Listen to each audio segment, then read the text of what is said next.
નમસ્કાર, નવનિર્માણ ન્યૂઝમાં આપનું સ્વાગત છે. ઉદ્ધવ જૂથ શિવસેનામાં મોટું રાજકીય સંકટ. દિલ્હીમાં મળેલી સંસદીય બેઠકમાં 9 લોકસભા સાંસદોમાંથી માત્ર 3 જ હાજર રહેતા પક્ષમાં મોટું બંગાણ સામે આવ્યું છે. ગેરહાજર રહેલા 6 સાંસદોને ગેરલાયક ઠેરવવા માટે પક્ષ દ્વારા કારણદર્શક નોટિસ જાહેર કરવામાં આવશે. પેપર લીક મુદ્દે રાજકારણ બહુ જ ગરમાયું છે. સંસદીય સમિતિના અહેવાલ બહાર આવ્યું છે કે નેશનલ ટેસ્ટિંગ એજન્સી NTA પાસે ₹448 કરોડનું સરપ્લસ ફંડ જમા છે. પેપર લીકની ઘટનાઓ વચ્ચે વિપક્ષોએ કેન્દ્ર સરકાર પર પ્રહારો તેજ કર્યા છે, જ્યારે કમિટીએ આ ફંડનો ઉપયોગ પરીક્ષા સુરક્ષા મજબૂત કરવા જણાવ્યું છે. ઉત્તર ગુજરાતમાં અચાનક વાતાવરણ પલટાયું. વાવ, થરાદ, લાખાણી અને દિયોદર સહિતના પંથકોમાં ધીમી ધારે વરસાદ શરૂ થયો છે.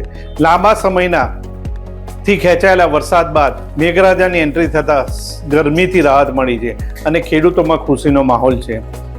ઇન્ટરનેશનલ યોગ દિવસની રાજ્ય કક્ષાની ઉજવણી આગામી 21 જૂને 12મા આંતરરાષ્ટ્રીય યોગ દિવસની રાજ્ય કક્ષાની મુખ્ય ઉજવણી ગાંધીનગર જિલ્લાના માણસા ખાતે મુખ્યમંત્રી ભૂપેન્દ્ર પટેલની અધ્યક્ષતામાં થશે. આ વર્ષની theme yoga for healthy engine રાખવામાં આવી છે.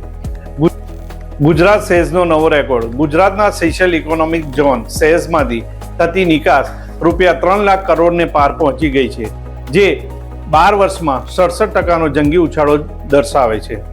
ફિફા ફૂટબોલ વર્લ્ડ કપમાં પોર્ટુગલ અને કોંગો વચ્ચેની મેચ 1-1 ડ્રો થયા બાદ 41 વર્ષીય ક્રિસ્ટિયાનો રોનાલ્ડો ફોર્મ પર સવાલ ઉઠ્યા છે, જ્યારે બીજી તરફ લિયોનેલ મેસીની હેડ્રિકના કારણે ન્યૂયોર્કના ટાઈમ્સ સ્ક્વેર સુધી ફ્રાન્સમાં ભારે ઉત્સાહ જોવા મળ્યો હતો.